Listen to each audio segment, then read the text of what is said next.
I'd like to call this meeting to order. Welcome to this evening's Committee of Adjustment meeting. Members of the public, applicants, agents, and staff may be participating this evening either in person or virtually via Zoom.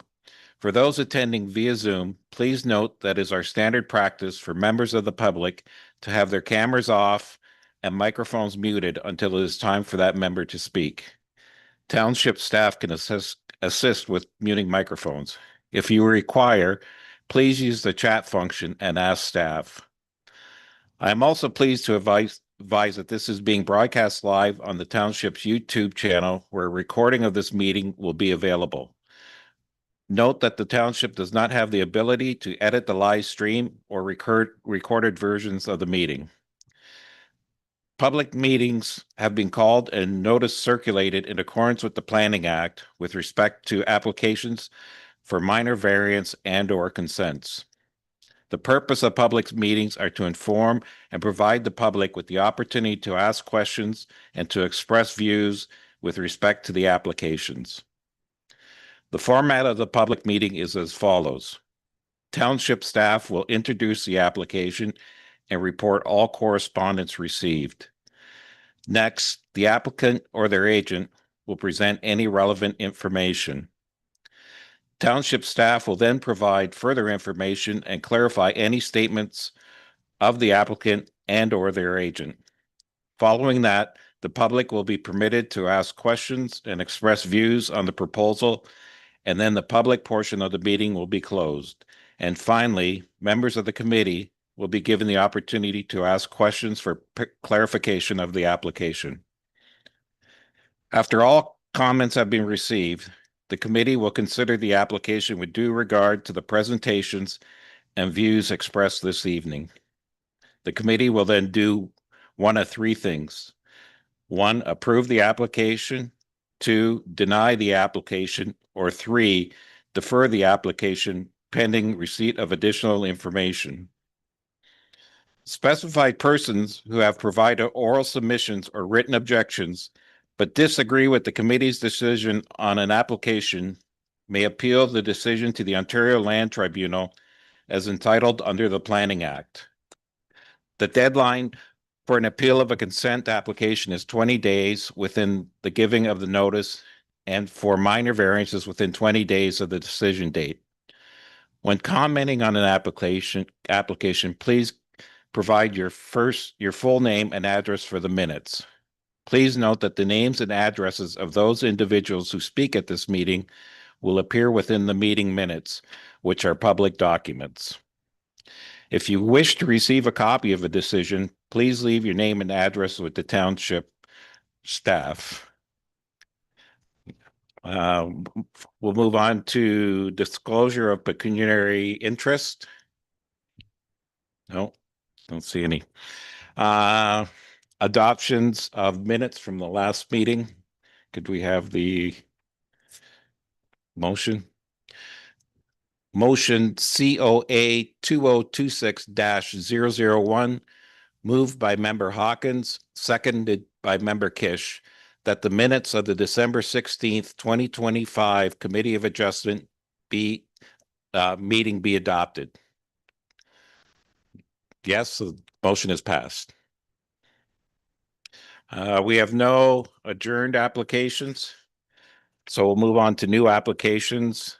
On the agenda, E1, application for consent B11-25. So would the township like to introduce the application and report on any written responses? Thank you, Chair. Good evening, committee. The first application on our agenda this evening is consent application B1125 for 57 Coldwater Road. located within the settlement area of Coldwater.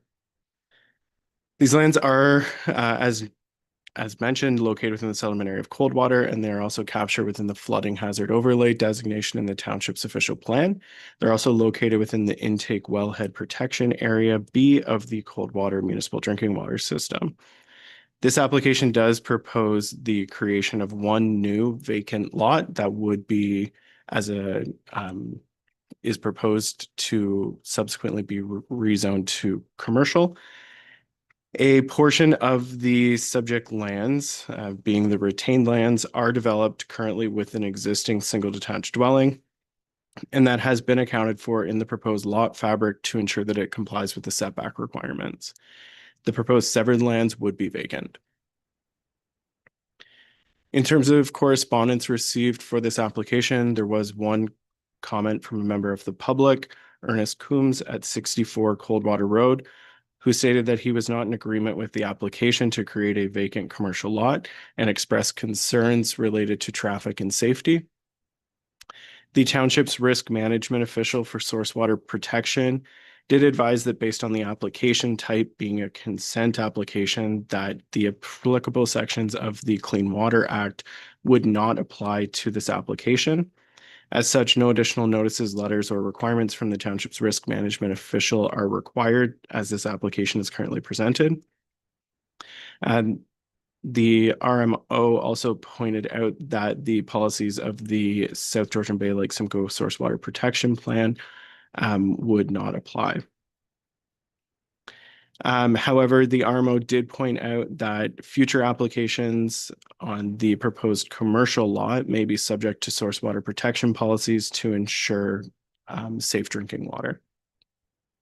There were no additional comments or objections received from the clerk's office, the building division, public works department, or the fire and emergency services department either. The applicant's agents are not attending this evening, given the recommendation from township staff.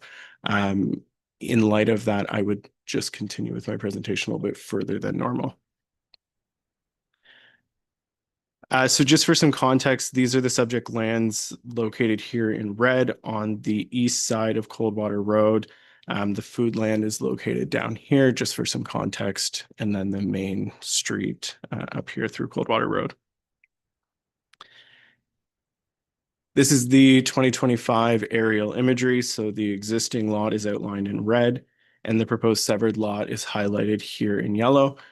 The entirety of these lands are vacant from any buildings and structures. And you can see the existing dwelling located here to the north side of the lot. The severance sketch that the applicant submitted with their application, the severed lands in the darker yellow with the retained in lighter, as well as the outline of the existing single detached dwelling and accessory structure on the property. Just a couple site photos here from staff site visit. This is standing in the driveway, which is essentially in the middle of the lands, with this vacant part over here to be severed and these to be retained. And this is just a view of Coldwater Road. You can see get a sense for the frontage of the property. So as noted within the staff report, planning staff are of the opinion that the application as submitted does not currently demonstrate conformity or consistency with all of the applicable policy documents. And for those reasons, we are recommending that the application be deferred to a future Committee of Adjustment agenda or Committee of Adjustment meeting to provide the applicant with an opportunity to address the applicable land use planning policy requirements. I would just remind the chair that this is still a public meeting. Even given the deferral, it is still a public meeting. So if there's any members of the public in attendance virtually or in person who want to give comment, no. So I'll leave it at that. Thank you.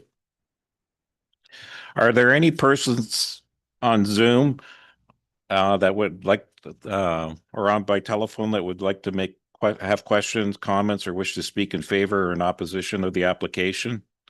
Please address your questions through me.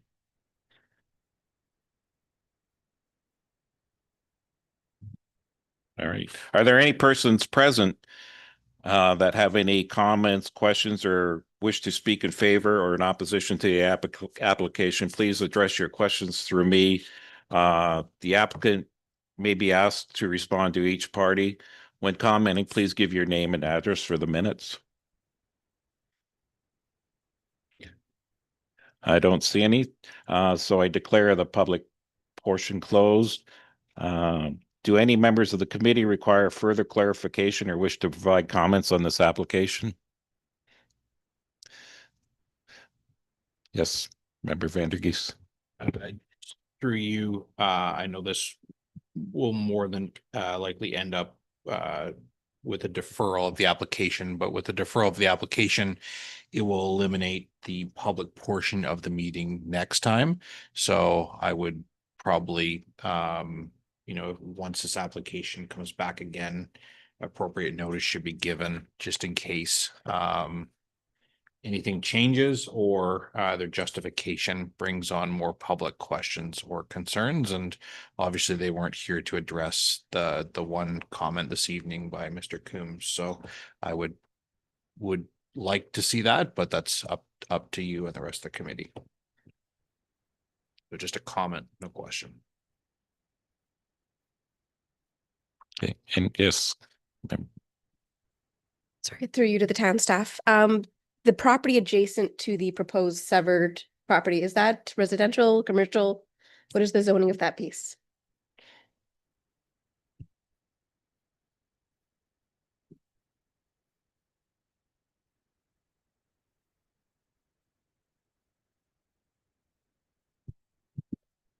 Through the chair to Member Hawkins. The lands on both the north and the south side of this lot are zoned residential. They do have an R1 zoning currently applied to them. I have one question. Is the current lot zoned R1? And would there be a rezoning requirement? To the chair, yes. So the currently the subject lands are zoned R1 as well, residential 1. The application as submitted by the applicant does contemplate a future rezoning and did anticipate that being a condition should the committee choose to approve the application. Anybody else? Could we get a motion? I think we're all agreed on the postponement. All right.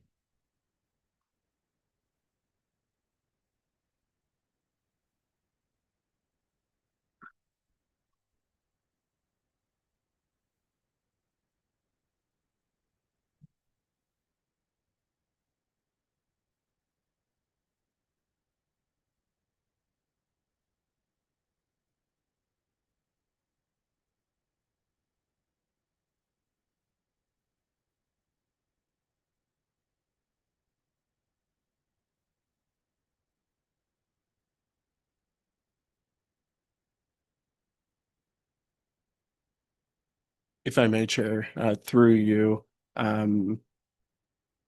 is there consensus with the committee for additional notice to be given? Okay.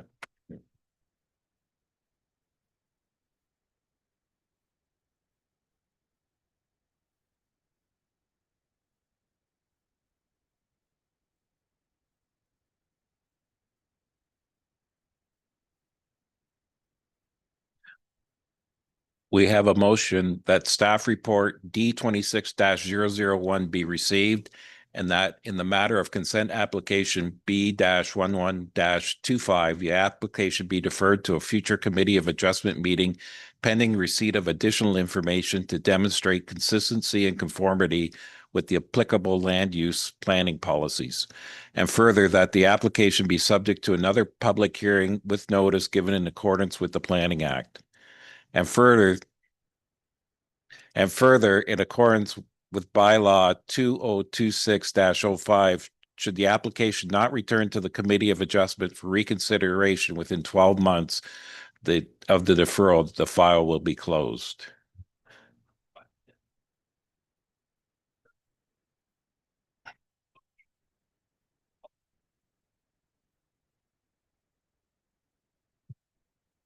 Through the chair to Member Kish, as the committee is imposing this requirement for an additional public meeting, there would not be a fee that the applicant will be charged.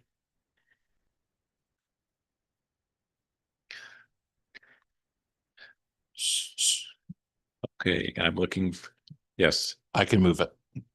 you can move it. All in favor of the motion? We are past. The hearing for this application is now closed.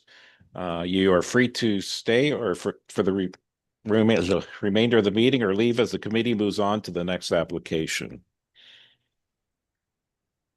We'll move on to E2, application for minor variance A-22-24. Would the township staff introduce the application report on any written response to the notice circulated?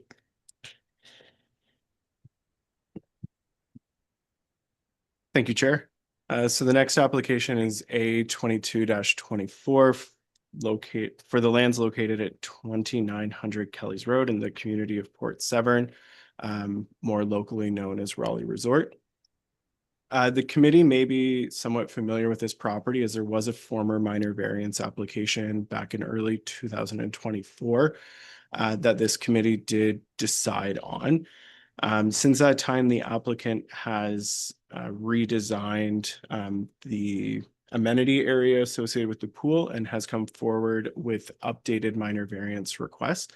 These updated minor variances are sort of twofold. Some are minor variances to the former Committee of Adjustment decision, and some are entirely new variances. So some of these variances will vary the former decision. Some of these variances will vary the provisions of the zoning bylaw. The redevelopment does include the outdoor pool amenity area, which inclusive of 5 new buildings, being a fitness gym, a stone house / washroom, sauna, a greenhouse, not in the traditional sense of growing plants, but that is the name of the building, more of a relaxation type room, a mechanical room. Also includes hot and cold tubs, a new pool, along with an associated patio, 2 storage containers, and a traditional greenhouse. A revised on-site parking layout is also proposed, together with accommodating additional parking off-site at another property adjacent to the subject lands. So just to summarize this application for the committee and any members of the public in attendance, the application includes various requests. The first set deals with section 7.4 of the zoning bylaw, being the exterior yard setback requirements. So you will note that in the second column is the building or structure to which the variance relates. The third column is the bylaw requirement, which across the board in this case is 7.5 meters. The fourth column deals with and highlights the former minor variance approval back through application A0424. And the final column summarizes what is requested through this application. So you will see that the pool deck has asked for a setback of 0.6 meters. There has been no change to the setback for building B, which is a sauna and mechanical room. Building C, which is the greenhouse, the relaxation room, no change. The cold tub has an improved side yard setback from 0.6 meters up to 1.7. A setback of 3.8 meters for the canopy structure, no change to the pool. A setback of 6 meters for the fitness gym, which is a converted shipping container.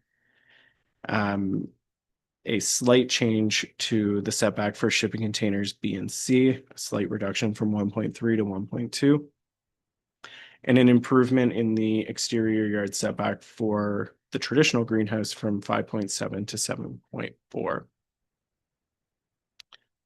The next set of variances deals with the water course setback of both section 3.34.8 as well as section 7.4. The table set up in the same structure, so the pool deck and stairs and new variances are requested as noted for 8.4 meters to the pool deck, is 7 meters to the stairs. Building C, a setback of 9 meters. The canopy structure, a setback of 12 meters, same as the hot tub. And I would just point out that the hot tub is, the cold tub has been increased from 15.5 meters up to 16. And building B for the sauna has been increased from 9 meters to 18.5 meters. And then a setback of 18.7 meters for the pool. The two final variances related to the site deal with parking.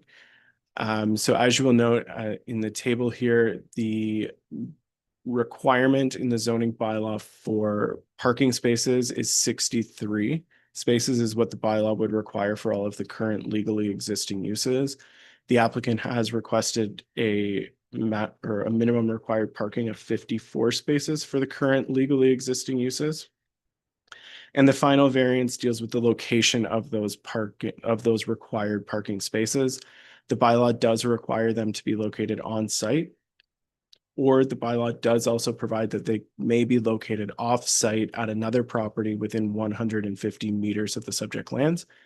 What this application asks is for a minimum of 37 parking spaces, including all of the required barrier-free spaces, to be located on site at the Rawley Resort property, and allowing the remaining spaces to be located off-site at another property located within 205 meters of the subject lands.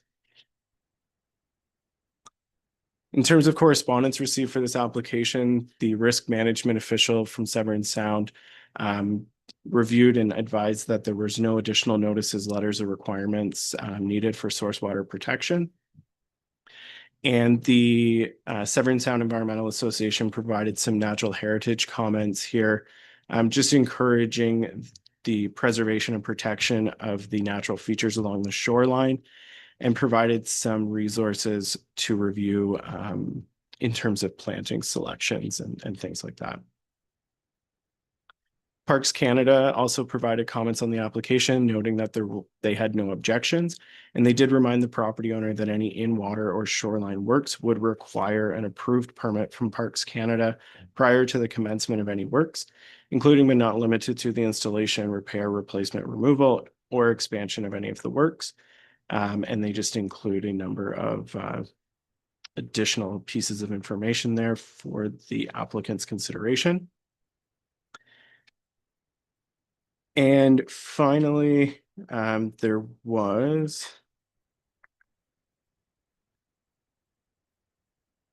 no comments or objections from the clerk's office, public works, or fire and emergency services department. And the building division did advise that they do have no objection to the variances, but does remind the applicant that building permits would be required prior to the commencement of any construction. I will leave it at that for now. The applicant's agent, Ms. Vanessa Simpson from Urban Planning, is in attendance this evening and has a presentation for the committee. Thank you.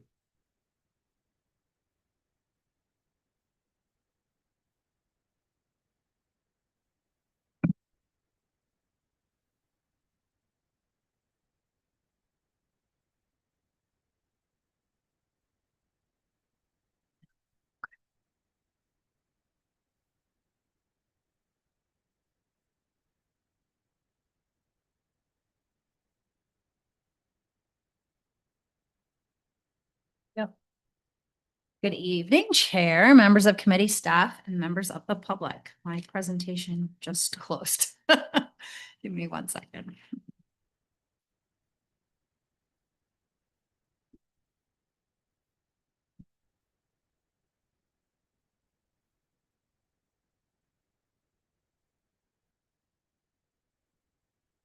Now do its thing here. Well, I had it all ready to go. I'll wing it a little then. So as Brad mentioned, my name is Vanessa Simpson, Morgan Planning, here to represent the applicant, Rawley Resort and Marina, for the application at 2900 Kelly's Road in the township of Severn. As Brad mentioned, some of that background information, there was a previous application made. So as he introduced the variances already, A lot of those are going to be seen again today. I will also note we are in the active site plan application process with town staff. I think we're on our third or fourth site plan control submission.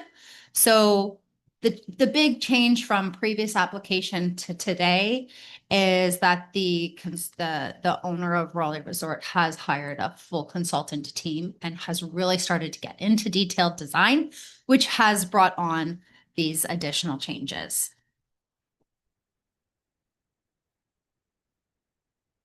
I think it just wants to do a full update here.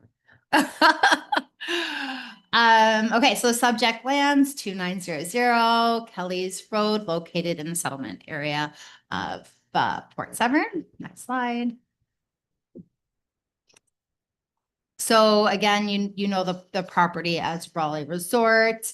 It is located along the Trent Severn waterway. The property has frontage both on Port Severn Road as well as Kelly's Road, and contains a lot area of approximately 14,122 square meters. Slide. Just another aerial imagery of the property. Next slide.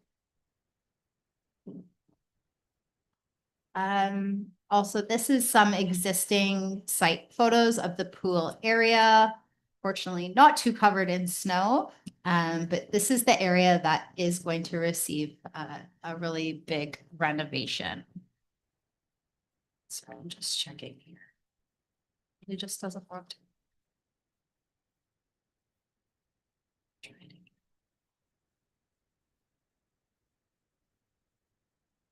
Can go to the next. It's again a couple more images of the existing pool area. Next slide.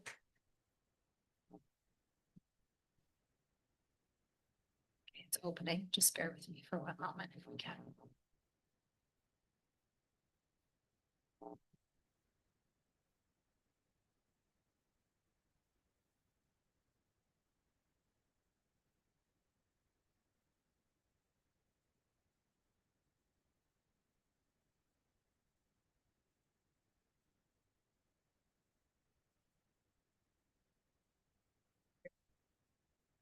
All right.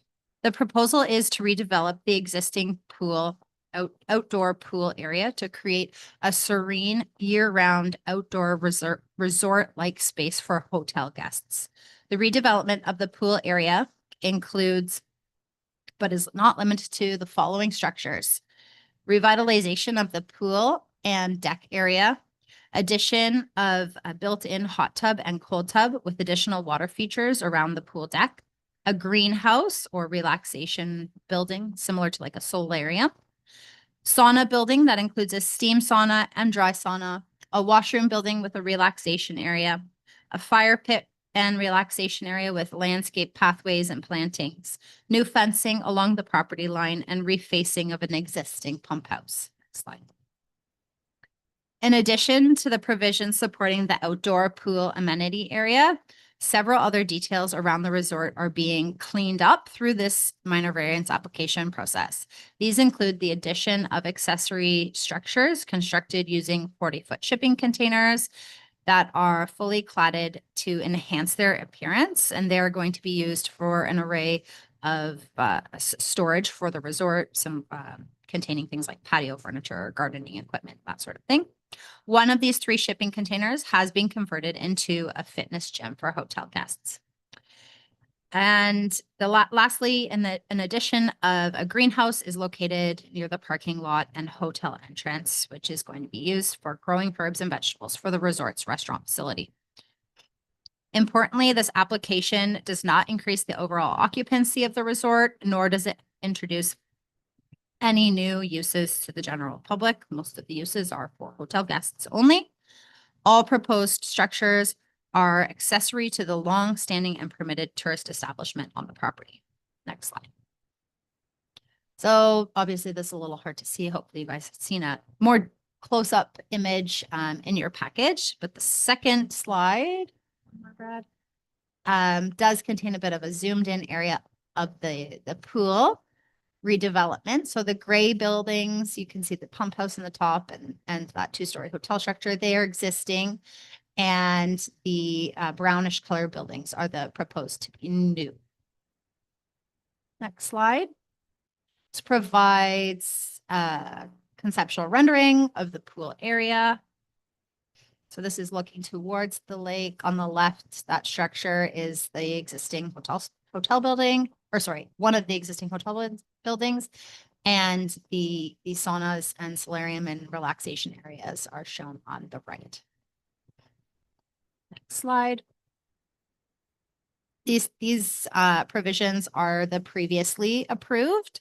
I won't go through them all, as Brad did a good job of explaining them all. Next slide. So just to recap, there's three kind of main asks: a reduction to the minimum exterior side yard setback for a number of different buildings and structures, a reduction to the minimum setback from the water course, again, for a number of different structures, and a reduction to the required parking standard, as well as relief from the maximum distance permitted for off-site parking. Next two slides. If you have any questions, I can come back to these, but I won't go through those details again. But I will speak to parking. So Tatham Engineering was retained to prepare a parking justification study for the existing uses on the property. The zoning bylaw, as Brad noted, does require 63 spaces in total for the uses on the subject land, while 32 spaces currently exist on the site. So there's a significant deficiency as of date. Tatham reviewed the existing parking supply, assessed operational demands, and conducted on-site parking surveys during July 2025. The study concluded that a minimum of 38 parking spaces are required to accommodate peak demand generated by hotel suites, restaurant, and spa uses. Through ongoing discussions with township staff, additional parking provisions were explored. As a result, the proposal now anticipates providing 37 on-site parking spaces, supplemented by 17 off-site spaces at a nearby location, providing a total of 54 spaces. The remaining shortfall of nine spaces is supported by the parking justification study and is not anticipated to result in spillover parking or operational concerns. Lastly, while the zoning bylaw does permit off-site parking, it must be within 150 meters of the subject lands. The off-site parking proposed is to support the resort is 205 meters. Next slide. So the subject lands are zone tourist commercial C8 zone and designated resort employment within the new official plan. However, the resort employment designation is currently under appeal, and therefore the previous official plan has been reviewed. Under the 2010 official plan, the lands are designated settlement employment area. Within our planning justification report, we have reviewed the 4 minor tests, 4 minor variance tests, and it is our opinion that the redevelopment is minor in nature, is desirable for the appropriate development of the subject property. It meets the general intent and purpose of the zoning bylaw and the official plan. Last slide. In conclusion, approval of the proposed variances will allow for the redevelopment of the existing outdoor pool area, along with permitting additional structures to support the resort's function. The proposed variance meets the 4 tests of the Planning Act, and the application is consistent with the PPS, conforms to the County of Simcoe official plan and the town official plan. We're of the opinion that the application meets the 4 tests and respectfully request that A-22-24 be approved, subject to the conditions outlined by township staff in the staff report. Thank you.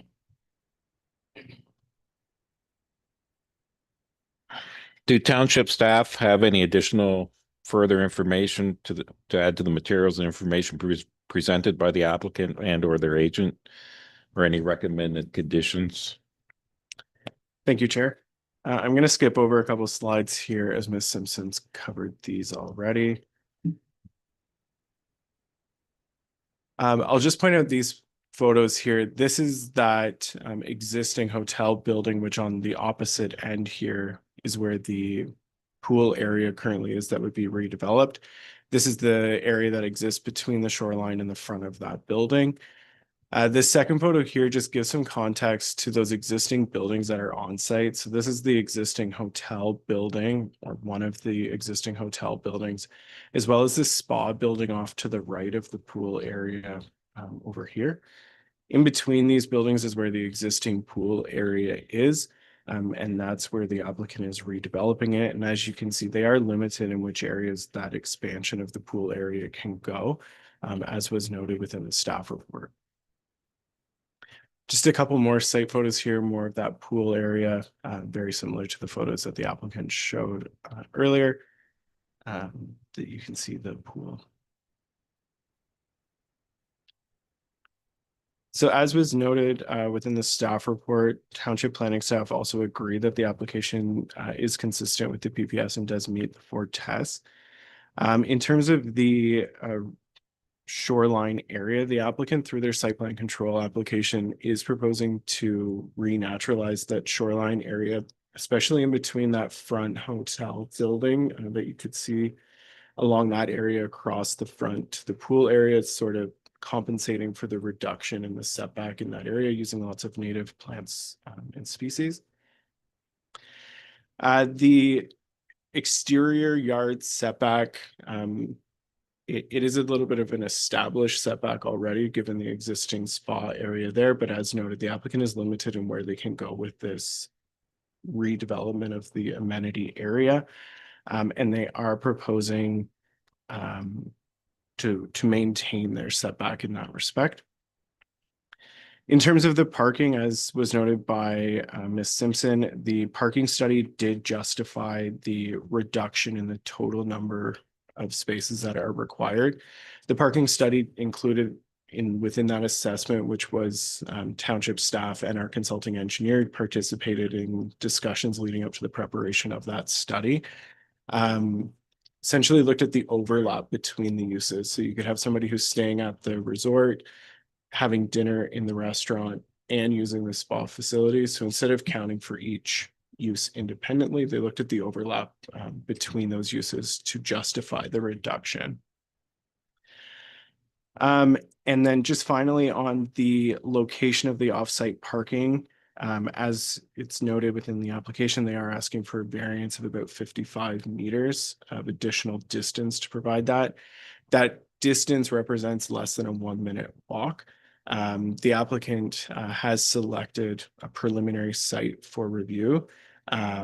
This variance application doesn't require that parking be tied to a specific location, just has to be within that distance. And the applicant is currently working with township staff on all of the necessary agreements and requirements to legalize and secure for that offsite parking as well. Overall, this is quite an improvement to the parking situation located within the settlement area of Port Severn. Township staff are aware that there is some historical parking challenges in the community. This redevelopment to provide for some additional parking, both on-site and off-site for Rawley is generally seen as an improvement. As noted by Ms. Simpson, the site plan application is currently in its 3rd or 4th submission for the Rawley Resort here. The applicant did wait to this stage so that they could ensure that the variances that they are requesting are the ones that they needed. So it's gone through a couple of reviews by staff.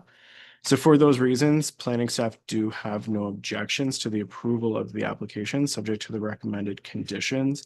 Those conditions being that taxes are paid to date, that the construction is in substantial compliance with the plans submitted with the application, and then just noting that existing vegetation on the property shall be preserved and enhanced as much as possible, including any renaturalization of the shoreline area in accordance with the policies of the 2024 official plan through the site plan agreement.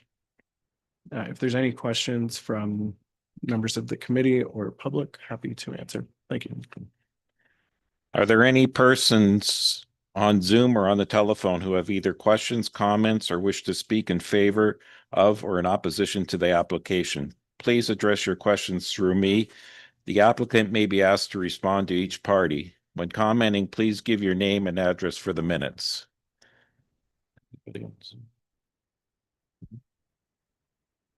Are there any persons present who have either questions, comments, or wish to speak in favor or in opposition of the application, please address your questions through me.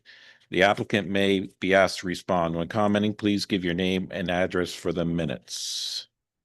Yes, ma'am. Do you want to come up to the microphone and we'll need your name and address too, please.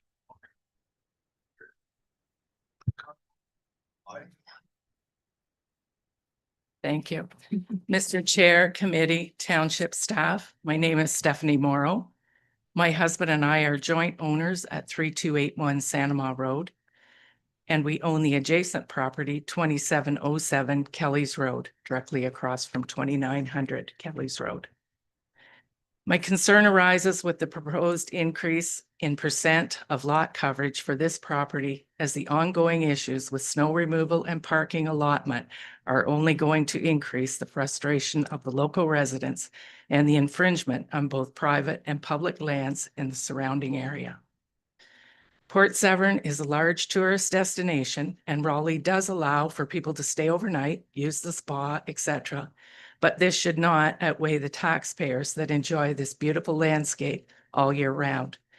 We as taxpayers are already frustrated with the sprawl Rawley creates with increased illegal parked cars and the continuous back and forth trips with their golf carts to the proposed off-site parking lot 205 meters away. I would encourage this committee to take a step back and look at Port Severn from the taxpayer's standpoint. Seeing one business dominate the land, we should all be sharing equally. I would like a resolution that is beneficial for all that live in this area and the businesses that operate. Thank you.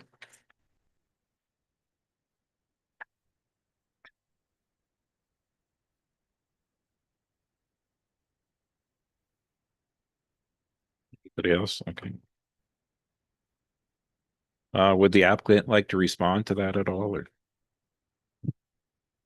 Through you, Chair. Thank you for your comments, Ms. Morrow. We do appreciate them, and we have worked diligently with staff to try to come up with some solutions to benefit not only the resort, but the challenges we have heard, especially regarding parking. I'm not a local to that settlement area, but I know many of you are, and we have heard that parking can be a challenge firsthand. Which is why we have agreed and why the applicant has agreed to provide additional parking offsite to hopefully alleviate some of that coming and going that you do see around the area. And I know through our site plan agreement that, sorry, I feel like I have my back to you, but I'll try to also have it in here in case other people are listening. Through our site plan agreement that the applicant is going through right now, will really start to outline some of the cans and cannot do's on the property and in the area. And I know township staff has mentioned over and over that they are going to enforce those. So that's kind of what the assurance I can give you. And if, once this is all up and running, assuming that's how it proceeds, if you do have concerns, please reach out to staff, because they are the ones who can enforce parking legally and that sort of thing. In regard to the lot coverage piece, while we are proposing more development on the land, we do meet the lot coverage. So that's not a provision we're asking for today. I can understand how it could increase snow challenges, especially this winter. I think everybody is feeling that. And again, if there's snow in areas where it should not be, that's something the town should be enforcing. Anybody else? Okay, I declare the public portion of this application closed. Do any members of the committee require further clarification or wish to provide comments on this application? Member Vandergeest? So my question, maybe multiple questions, is in regard to the proposed parking. So, I understand parking study, is completed. It's completed in July. Maybe that's peak time for the resort. Maybe it's not peak time for the resort. I don't know. I do know you increase amenities, you increase more people, you increase all that. Part of the job as a committee is to look at the application, today, and then look at long-term effects in the future. So I guess one question that I would have is, you talk about parking that's 205 meters away, and it's in this application that you're going to have, was it 17 off-sites parking spaces? That's less than what the required is. I guess, is the property that these additional spaces are going to be owned by the applicant?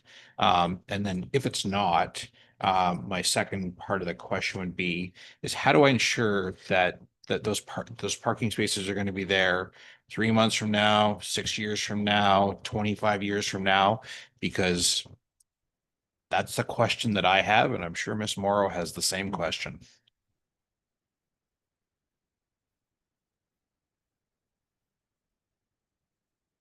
Me? Yes. Okay. The chair. He was looking at staff, but I can take a crack at it. Okay, yes, the other property that's in question is owned by the applicant. They are under the same ownership.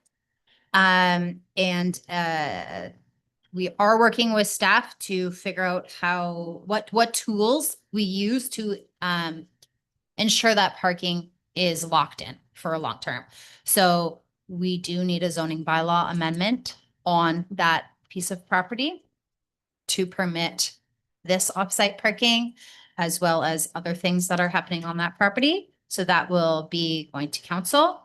And then there will also be a site plan agreement on that property registered, including these required parking spaces. So that has to remain. That's something then the town has the ability to enforce. Township staff, if you want to add anything.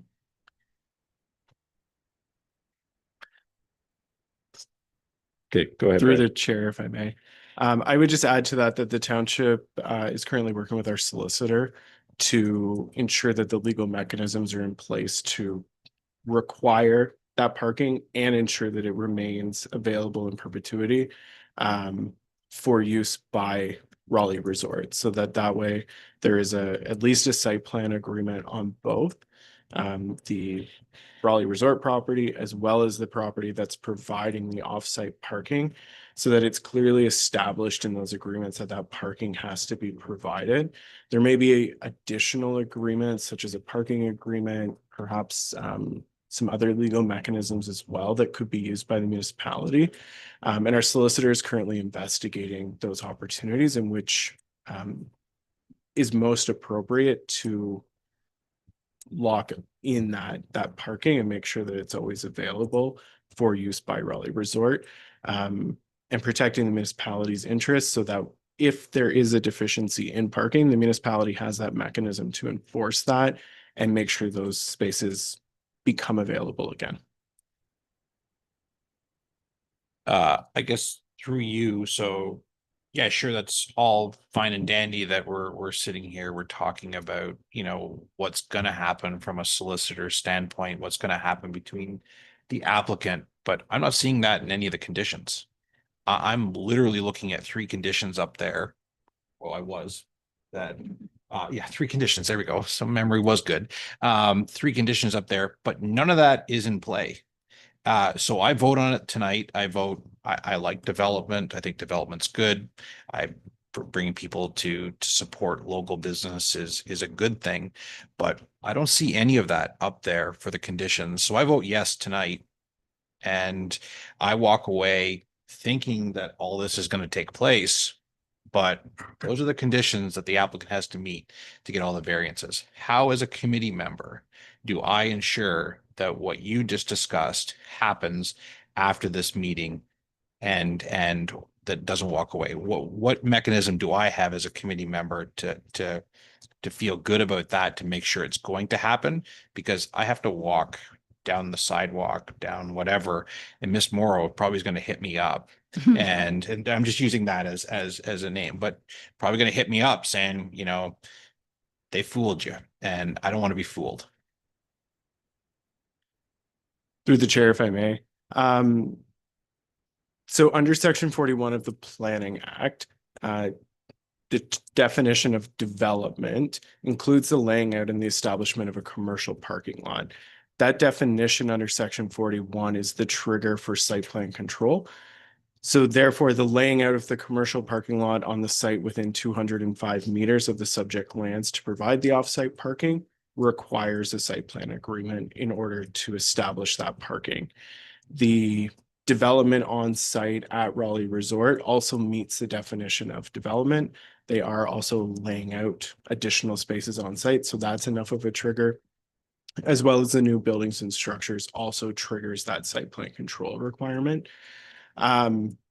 Further in the township zoning bylaw, the provision that speaks to off-site parking says that it can be located on a site within X meters to the satisfaction of the municipality, where it's been legally secured to the satisfaction of the municipality. So that piece of the zoning still comes into play there, and the applicant would have to satisfy that legally secured term to the satisfaction of the municipality. So we have both.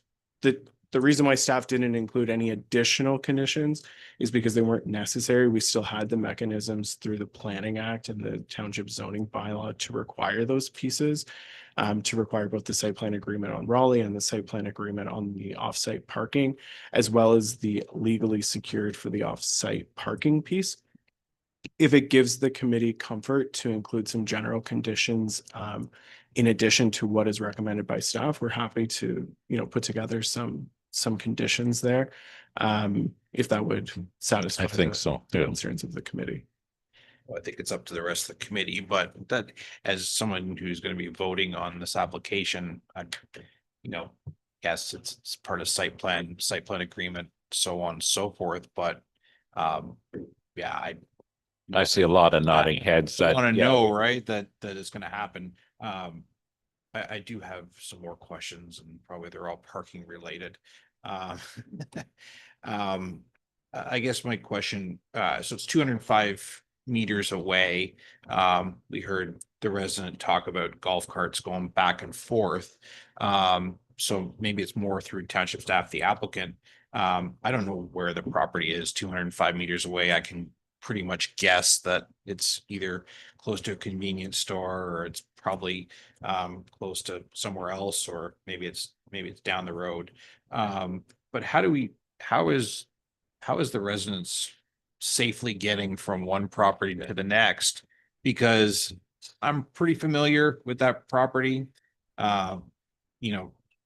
40 years of my life, we've gone there for dinner 30 years ago when it was a different owner, so on and so forth. There's no sidewalks.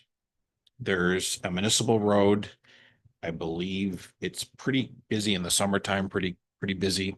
I'm pretty sure the beer store is across the road if it's still there. So how are we getting, and a golf cart, from my understanding, is not a roadworthy vehicle that can be used to go between one property and the next. So how are we safely getting people from 17 parking spaces off-site on another property to Rawley Resort?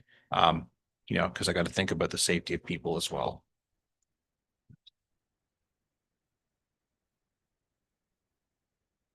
Through your chair. So I'm not aware of the golf cart activities or what is and isn't permitted. So maybe staff can answer that after. The first plan would be walking. Likely staff parking would be the first people who would be parking in the off-site location. Then the parking on site's open to guests who may be coming and going. If walking is a challenge, then they do have a shuttle vehicle that can be used kind of like as a valet situation. And maybe if staff can talk about golf carts, I don't know if you're allowed to drive a golf cart on a municipal road. Through the chair, if I may, Township staff aren't aware of the use of golf carts. That's not in our purview. The applicant may wish to use a shuttle to convey people back and forth between the resort property and the offsite location. I know that was a discussion topic that was briefly mentioned at one point when we were speaking with the developer. Through the site plan agreement pieces, there would definitely have to be consideration for the safe and efficient movement of both vehicular traffic as well as pedestrian traffic. And that's something that we would be reviewing through the site plan control agreements in accordance with the township's engineering standards.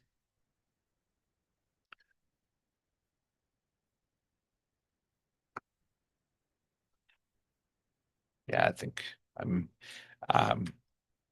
I haven't seen the traffic study either, right? I think the traffic study would be helpful, staff parking, all that. It's tough, right? It's a tough thing. It's a tough thing, development is great and all that, but there's a lot of parking related issues.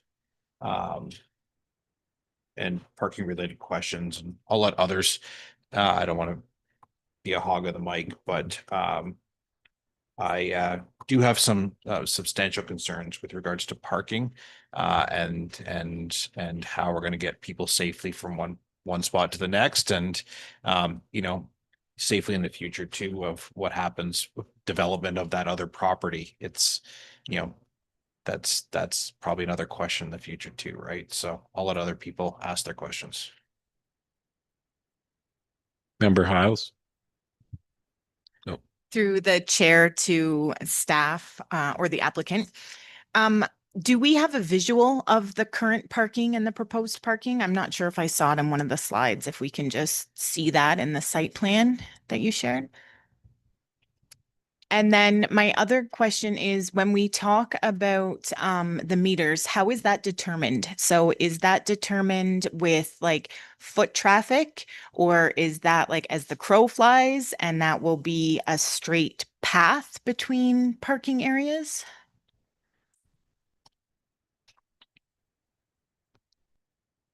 You're the chair. So this is the site plan, if you can make it out, the black parking lines are the existing. The blue parking lines are the proposed. So they're adding a few spots that I would consider unmarked spaces today that can sometimes be utilized when people are there.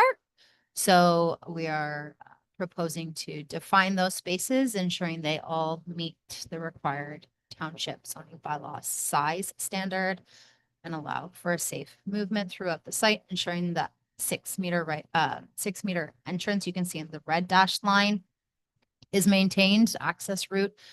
That's also the fire route, so that's been considered. So those are the proposed. And then for the distance, the 205 meters is as the crow flies. Brad, do you remember what I told you the other was? It was, I think, 10 meters more if you kind of like took a walking route. So maybe 215. That area for the additional lot is where on here? Sorry. The area that you're proposing to make into staff parking, the off-site. Off-site, it's not on this property. It's on another property. Adjacent to. To about 205 meters down the road, another property. Can you just show us where we're headed? Yeah, south. So to Stonewall Lane. Okay, so if a car was driving or the shuttle, what route would it take? Down Port Severn Road, south on Port Severn Road.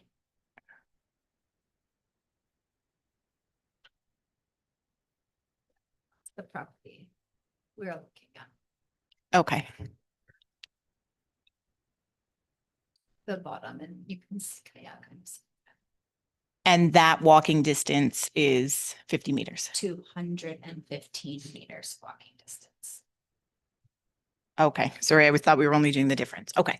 Yeah, the difference is like 55 meters. Yes. Yeah. And this is maybe a question through the chair to staff. How do we ensure that the parking is available at all times in advance of any of the other amenities being opened? So how do we ensure that all of that parking is free and clear and available without construction materials, or during the winter when they're doing snow removal, that we don't lose spots for snow removal? Through the chair, if I may. The township zoning bylaw does actually have a snow storage requirement. So a dedicated area for snow storage on both the Rawley Resort property as well as the offsite parking location would have to identify and establish a snow storage area. So the bylaw requires that for that exact reason, so that required spaces don't become occupied by snow during the winter months. In terms of requiring the parking prior to the opening of the use,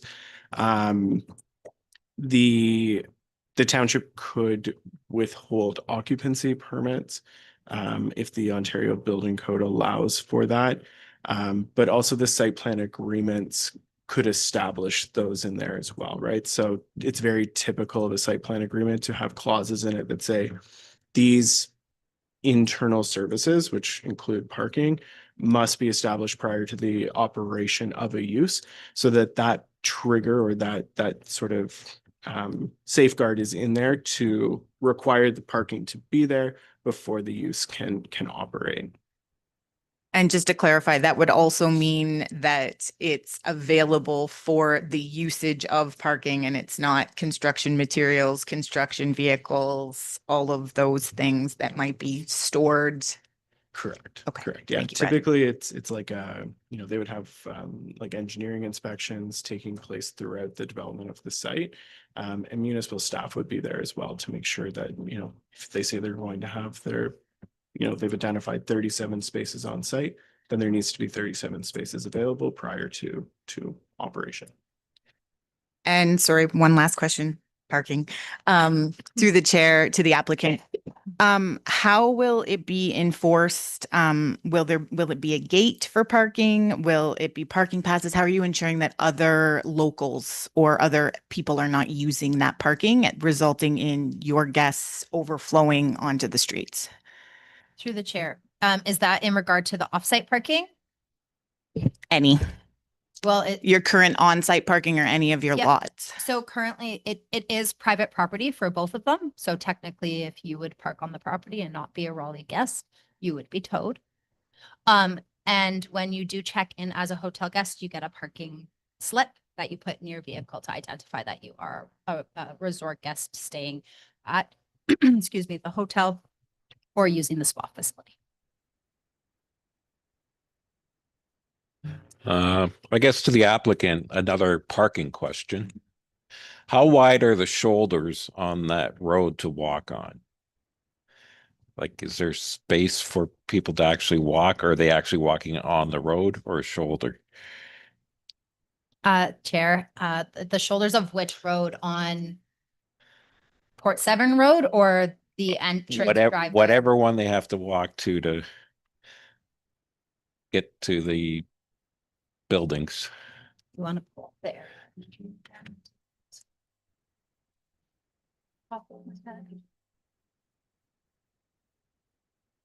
I do know that the entrance road into the off-site parking is narrower. That's an item we're discussing with staff, what they feel is best for that road.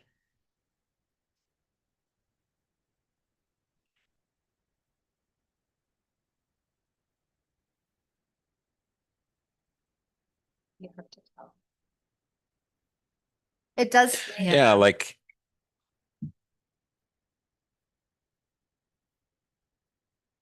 Through the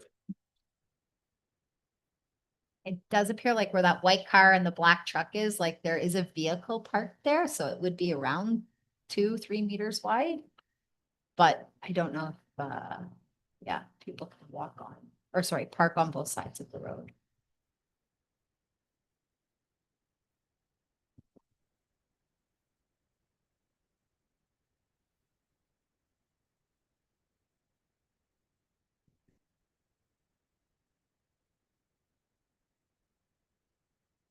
Any further committee discussion?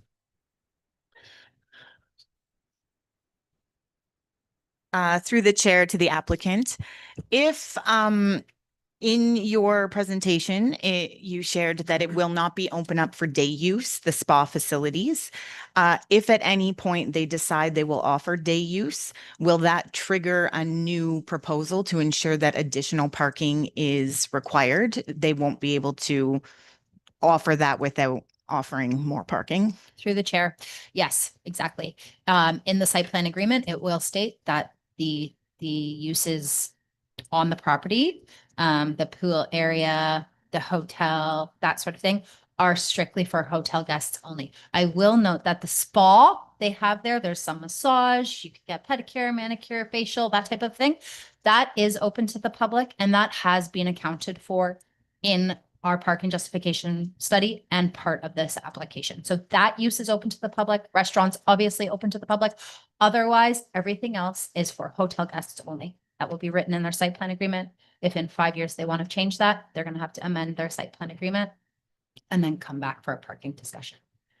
Thank you. So they won't be able to just have that as an extension of the spa. That's right. Okay. You said one question.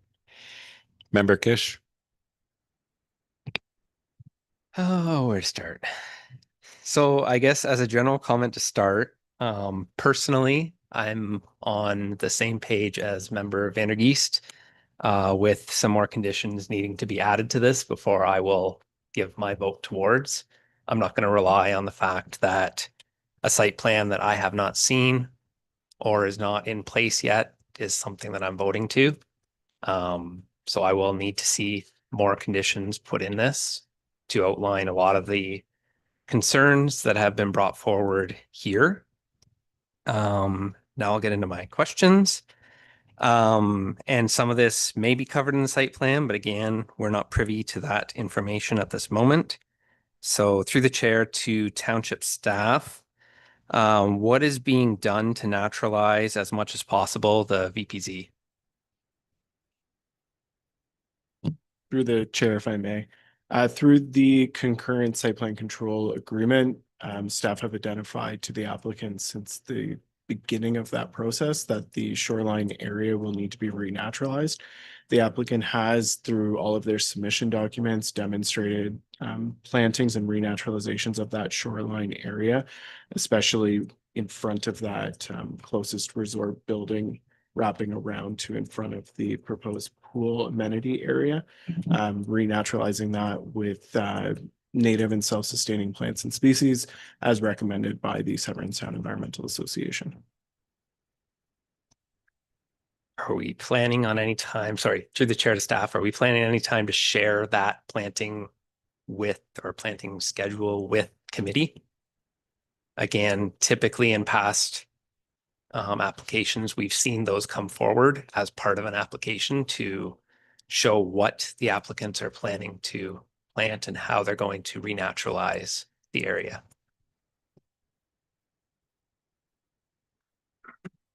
Through the chair, if I may, to member Kish, if the committee is requesting to see additional information with this, we can definitely provide that to the committee.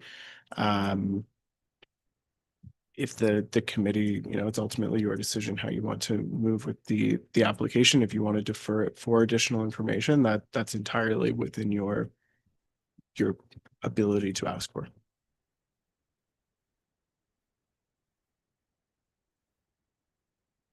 So again, on the parking situation, from a safety aspect, safety is a very important thing in my life, in my career, everything that I do. I don't think it's right to have people walking down the shoulder of a road.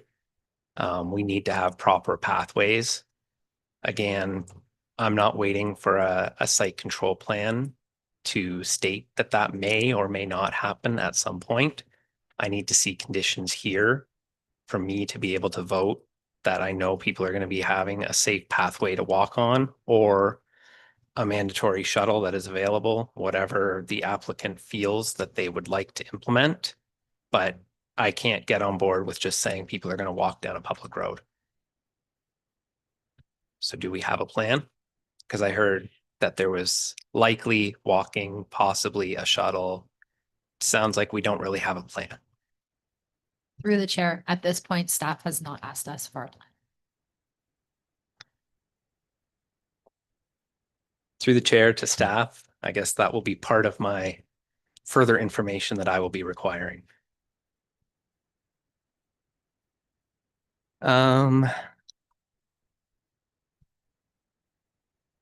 A couple further ones. So it seems like we're pushing the boundaries on this property to add amenities.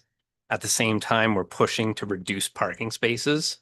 We're doing all these studies to try to show that we're not meeting minimums and think that it is okay. I think a few other committee members brought up similar pieces. So what happens in the future when there are further parking issues, because this property currently has those. So if we go and approve 9 spaces less than what the zoning bylaws require, what guarantee is there in the future that there's not going to be these same issues that are coming up right now on the property? And I guess further to that, if the applicant owns the other property, why can't the extra 9 spaces be made available just to meet the minimum?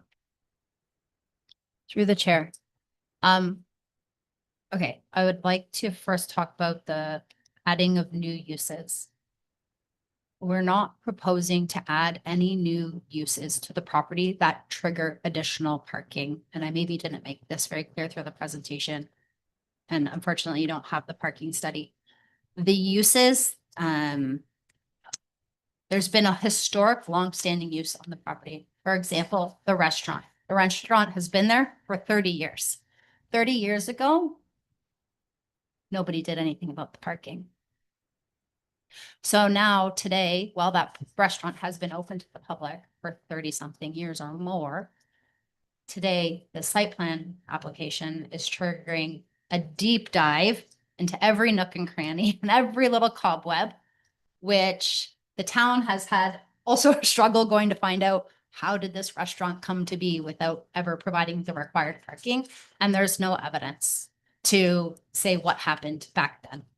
So we're doing our best to, like I say, clean everything up and provide as much as possible to alleviate concerns of the public and concerns of staff. The applicant has put their best foot forward to try to provide more parking, work with staff, pair parking studies. We've had endless number of meetings to have discussions with township engineer reviewing the parking study. So it's not gone sight unseen. That report has been reviewed by many people and discussed several times. The applicant on the other property does utilize the offsite parking property for other uses, and they'd like to continue to operate that as well. They do have a marina storage, boat storage on that property, which is something they'd like to continue and not just pave the whole thing over and turn it into a parking lot. So we're trying to find a balance. In addition, the parking study did, based on their surveys, parking study surveys, show that 38 parking spots were sufficient. Now, I'm not a parking engineer, so I have to rely on that information, and that's all I can share with you. Town staff and town engineer felt like that wasn't sufficient, so we've worked diligently to come up with something in the middle that helped and addressed everybody's comments and concerns. And this is something that the township engineer and township staff felt was comfortable to address the concerns that they've heard and seen within the area. Not sure if I answered all your questions. You probably just have more. Yeah, I do have a couple more. So when it comes to that offsite parking, I guess through the chair to the applicant's agent, what controls are in place then that somebody, like, you're not going to get a lot of people coming in to use this marine storage facility, and now the 17 spaces are used up by that business instead of the business that they're supposed to be saved for? Like, how are we reserving the spaces over there to say these shall not be used unless if you have a parking pass from Rawley? Yeah, through the chair. the mechanism is site plan control application that will outline where those parking spaces are. We can provide signage on those parking spaces that say only Rawley Resort parking in these areas from here to here. And the property in the boat storage area is private. That property is not open to the public. You couldn't drive there with your boat. It would be in that business, which is also a business by the same applicant. So it would be in their best interest to keep the parking available for the resort. It's accessible.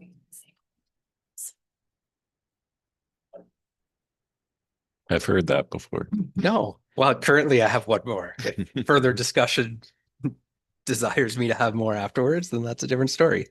This application obviously came to us prior. We've went through this once already. What guarantees do I have that we're not coming back now again after this time? To the chair, I can't guarantee any. So are we at it? Then I'll follow up to that. Are we at a To say position? done, because I don't want to talk about this and I don't think Brad does either. But we're at a point in the site plan process. Township staff and engineers reviewed it 4 times. Building department has reviewed the entire building permit package. And the comments we have left, let's say they started at 70, we're down to maybe a handful of 5 or 6 comments left to address, which are very minimal. Minimal, add some more information or here or there. We've really done the ironing out throughout the process. I'll let somebody else speak for a bit. Member Vandergeest? So we've been an hour plus probably at this application. I'm still not warm and fuzzy about parking. You're doing your best, Ms. Simpson, at answering the questions. I know it all started with Ms. Morrow back there asking the questions, and I'm not 100% warm and fuzzy with, site plan and all that. I understand that whole process, but obviously I'm making the first decision for then what gets documented in the second position. And I'm a dot I's, cross T's, read regulations, black, white, on paper, individual. As I sit here, listen to 4 other people ask questions about parking, I think we probably need to come back to hear more about a parking strategy and a pedestrian transportation strategy. And I don't, doesn't need to be strategy. It just needs to be some notes on some paper telling me what's going to happen. And if I get that notes on a paper telling me what's going to happen and it's documented and it's public, then I'll feel more comfortable. But right now it's all words, and I'm just not. I would support a deferral to get that information so that I can make an informed decision that I can stand behind and walk through Port Severn and not confidently moving forward. I don't have issue really with the parking. To me, it's the safety getting from the parking to the resort. And yeah, I agree that a deferral and a walking plan or a transportation plan. Parking, pedestrian, and transportation plan. I just want to know how we're getting from point A to point B and how we're going to ensure that spots are there, and maybe Brad and Staff.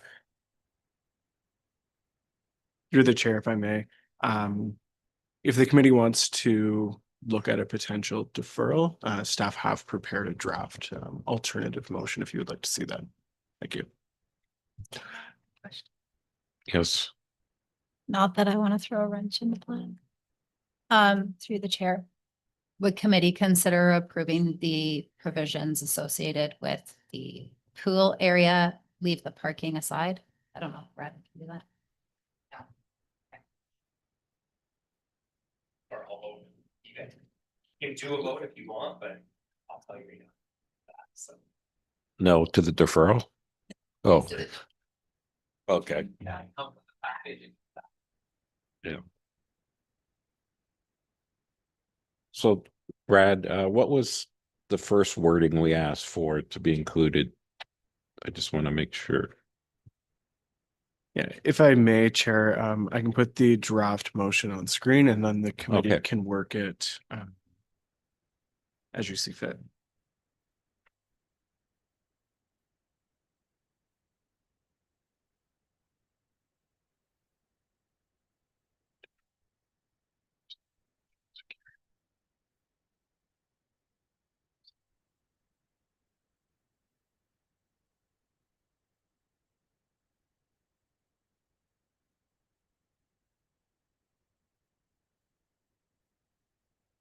Member Vandergeest. Sorry. I do, I do think that there was a question from the public this evening about parking, about transportation, about going that. I would be, I do think they also have a voice too. We have people here, you know, for that application. I do think that when the revised information comes back, there could be some additional questions that may be raised. I would hate to eliminate them from the process. That's just my personal opinion, but I do think that if we're bringing it back, that, you know, the appropriate notice be given if the rest of the committee's on board, because I do think the public does have a voice and they should be able to ask their questions. So I would support additional, oh, look at that.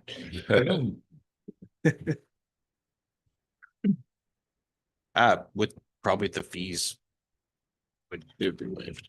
Okay. Member Hawkins. Sorry, with the last conditions we have, do we need to say anything here about the site plan approval or the agreement? Are we gonna see any part of that when it comes back to us? Right. Through the chair to Member Hawkins.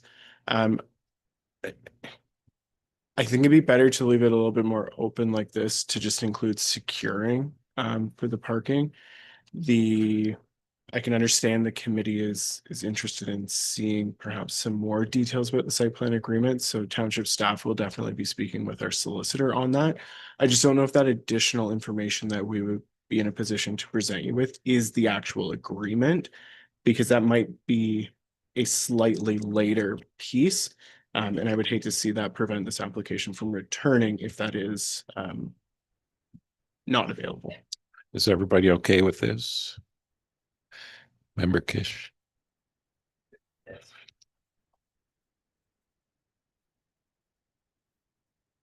So I think just for further clarity, when this comes back, I would expect some conditions to be added surrounding these items that we're asking for information if we're not going to be privy to the site condition details.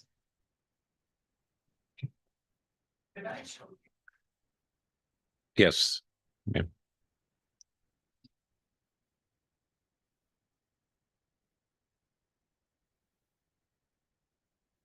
Yes.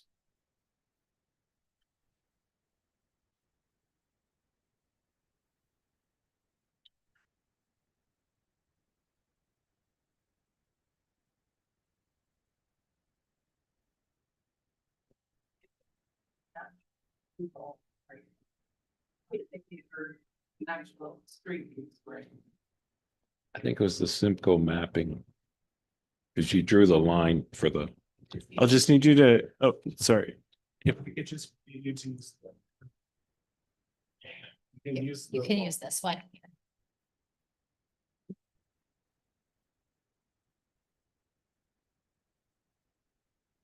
This road was reconstructed when the bridge at Lock 45 was redone.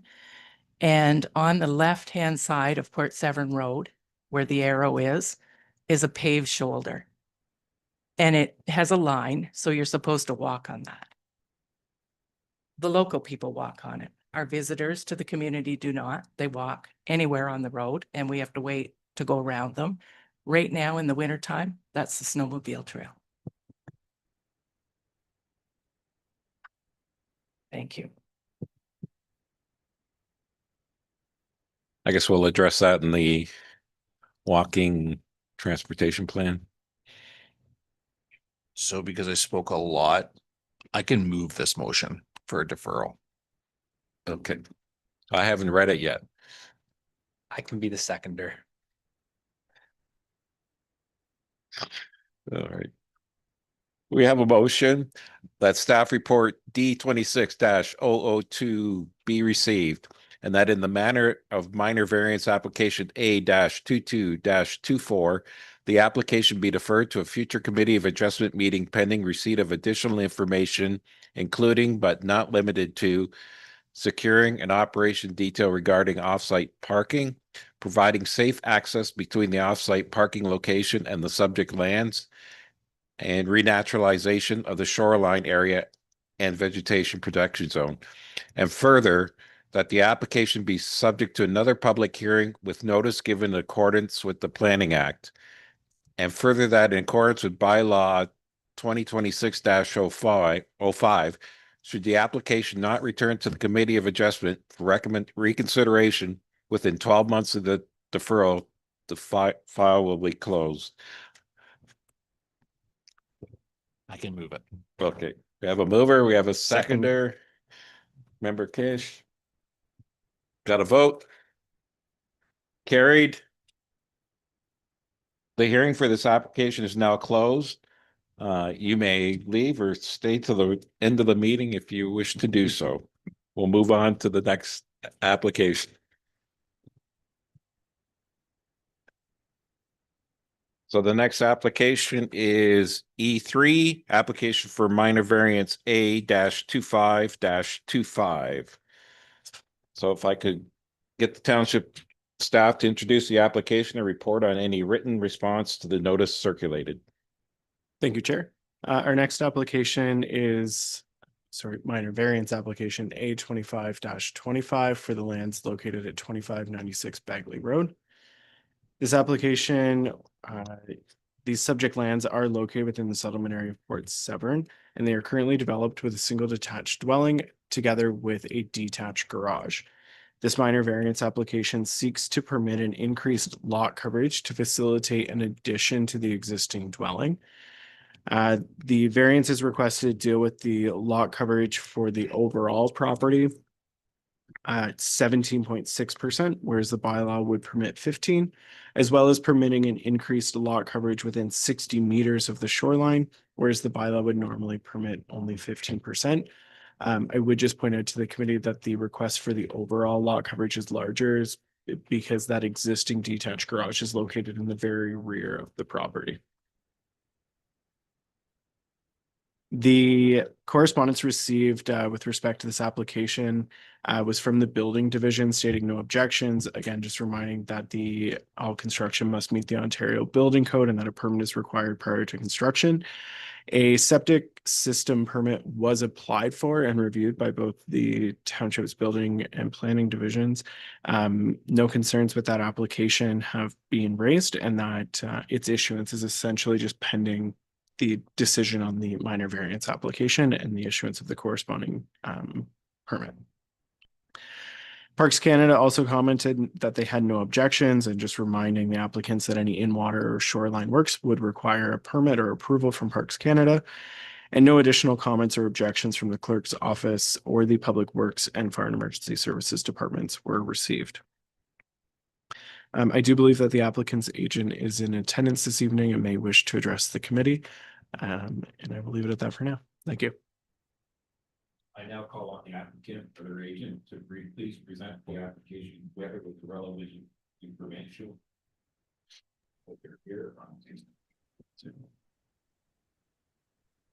If attending on Zoom, please unmute yourself and turn on your camera. I've got it unmuted. Sorry, just bear with me here.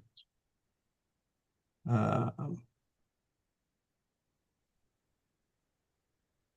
can't get my video on, sorry. Can you hear me?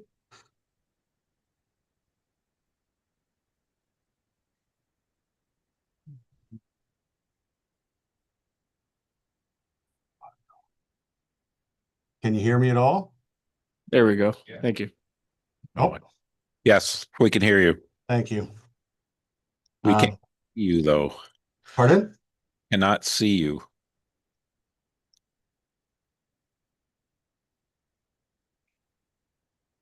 Sorry.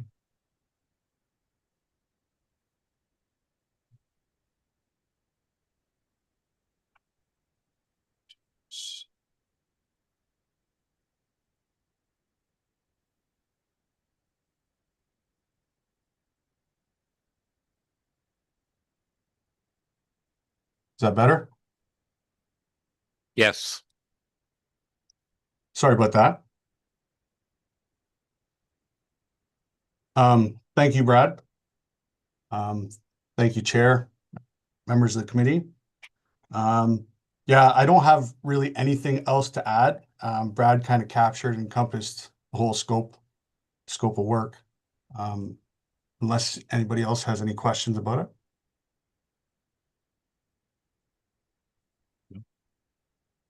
I'll ask, is there anybody on Zoom for a question? Oh, sorry, I got to go back to you, don't I? Do township staff have any further information to add to the materials and information not presented by the applicant or their agent, or any recommended conditions as applicable? Thank you, Chair.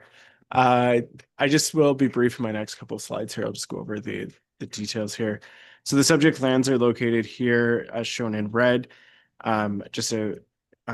Again, within the settlement area of Port Severn, but on the outer edge over here. The 2025 aerial imagery, you can see the existing dwelling located here central to the property. The dwelling does have an attached garage at the rear here, as well as a detached garage further to the rear, again, at the very back, which is resulting in the overall lot coverage being greater than the lot coverage within 60 meters. This is the site plan that was submitted with the application. The dark black outline here you can see is the footprint of the existing buildings and structures. The location of the existing septic system is immediately adjacent to the existing dwelling. Given the proposed location of the new addition, the applicant is proposing to relocate and install a new tertiary system in this area, which is set back in accordance with the township zoning bylaw.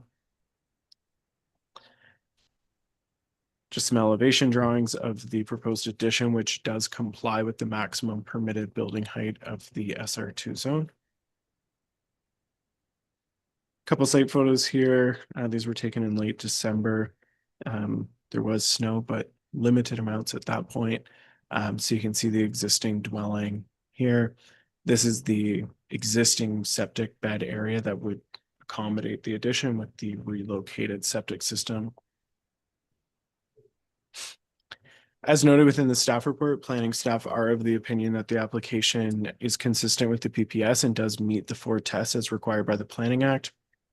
This property is located within a settlement area where growth and development are directed to occur, and the development meets the minimum required front yard setback of the township zoning bylaw, as well as exceeding that 30-meter setback as required by the township's official plan. For those reasons, staff did not recommend that a vegetation or development agreement to require a vegetation protection zone be required in this instance. So for those reasons, township staff do not object to the approval of the application, subject to the recommended conditions, being that municipal taxes be paid to date, the construction be in substantial compliance with the plans submitted with the application, and that the existing vegetation be preserved and enhanced as much as possible. Thank you. Do we have anybody on Zoom? Yeah. Are there any persons present in the room who have either questions, comments, or wish to speak in favor of or in opposition to this application? Please address your questions through me. The applicant may be asked to respond to each party. When commenting, please give your name and address for the minutes. I don't see any, so I declare the public portion of this meeting or of this application is closed. Do any members have any? Don't see any. Well, one question, Member Kish. You said one more question. That was for the last one. Yeah. Through the chair to township staff, with the septic being relocated, I'm assuming it's also outside of the 30-meter setback from the water course? Through the chair, if I may. Right. The septic system, I believe, is close to meeting the 30 meters. It doesn't quite fully meet that 30-meter setback. However, the township's official plan does provide some flexibility in that 30 meters. It's where feasible. Given the location of the proposed addition, the applicant is limited in their ability to keep the septic further to the rear. However, they are complying with that minimum required 20-meter front yard setback for the septic system in the township zoning bylaw. And exceeding it technically. I was more asking for the vegetation piece of it, because I think if you're developing within the 30 meters, then typically we require that to happen. Through the chair again, this property is a little bit more unique as it is located within a settlement area, so the policies are a little bit different.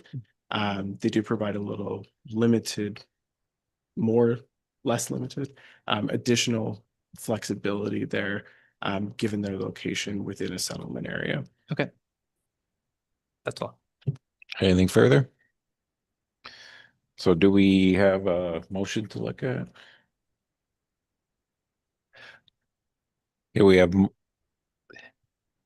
motion COA 2026-004, moved by member Vandergeest, seconded by member Kish, that staff report D26-003 be received, and that minor variance application A-2525 be approved, subject to the conditions included as attachment 5 to staff report D26-003. Motion is passed. The hearing for this application is now closed. If you'd like to leave, you're free to do so. We'll continue on to the next one.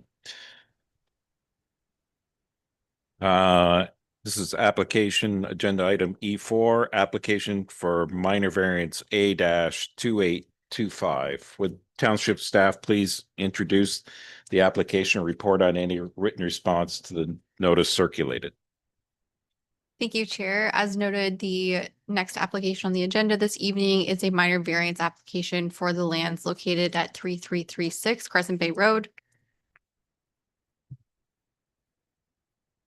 The subject property is currently zoned Shoreline Residential 2 and is developed with an existing single detached dwelling and various associated accessory buildings. Through this application, the applicant is seeking a number of minor variances to permit for the conversion of an existing single-story detached garage into a sleeping cabin. So through this application, there would be no changes to the footprint or developed area on the property. It would just be an internal conversion or change of use for that structure. Through this, they would also be proposing a new septic system to accommodate it in the same location as the existing system. The building department has provided comments on that, and I will provide a summary. But just for your information, the proposed minor variances are to address those relating to lot coverage. So a maximum detached accessory structure lot coverage of 7%. Again, this is to recognize an existing condition on site. There would be no changes to the developed footprint on the property. Additional relief is sought for the size of the sleeping cabin. The township zoning bylaw restricts these types of structures to 45 square meters. Given that the proposal is to accommodate the sleeping cabin in an existing structure, the applicants are proposing a sleeping cabin with a maximum gross floor of 52 square meters, which is the area of the main floor of that garage already. And then with respect to setback requirements, the sleeping cabins, because technically it is habitable space, they don't benefit from the same reduced setback requirements as a typical accessory structure that doesn't contain habitable space. So sleeping cabins by the zoning bylaw are required to meet principal zone requirements. But as the structure is existing, it would be converting an accessory structure into a different accessory use. The requested variances for setbacks speak to an interior yard setback of 1.5 meters and a rear yard setback of 7 meters. Again, these are the existing setbacks of the garage proposed to be converted. And then with respect to maximum total lot coverage, this would be a maximum of 17%, where 15% is required. Just to really drill it home, it's just to recognize the existing condition on site. So we did receive some internal correspondence on this application. The building department indicates that the proposed construction must meet all requirements of the Ontario Building Code, including a building permit and change of use permit for the septic system upgrade to accommodate the sleeping cabin. They specifically note that spatial separation and permitted glazed openings in the exposed building face requirements would need to be addressed through the building permit. The septic inspector had noted that the concept of the new septic system provided with the minor variance, which would serve both the house and the proposed sleeping cabin, appears to be sufficient. However, that would be confirmed again through the building permit process. No additional comments or objections were received from the clerk's office, Public Works, and Fire and Emergency Services. This is all I have for my presentation to start, but I do know the applicant's agent is in attendance and does have a presentation for committee. I now call on the applicant's agent to please present the application together with any relevant information.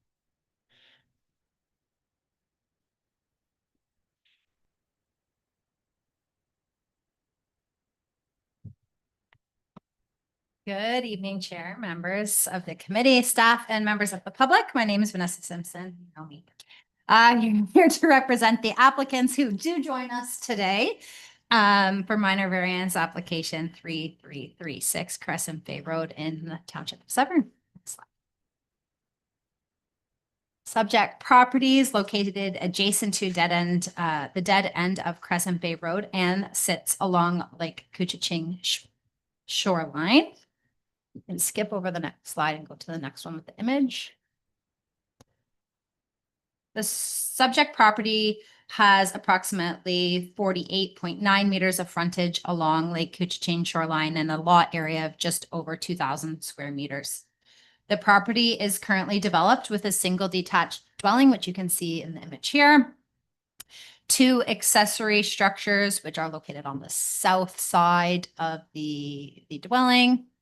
A dry land boathouse, similar area, and a detached accessory garage with an attic space that is exclusively used for storage. The property does have 2 driveways off of Crescent Bay Road. The property is generally flat with a gentle slope towards the shoreline. Vegetation is typified by small landscaped plantings and tall mature trees along the property lines. The subject property is serviced via an individual well and septic system. Next slide. Some images of the existing property. So the middle one is looking on the property, looking towards the road, and the pictures on the left and right are the existing garage. That's the building in question.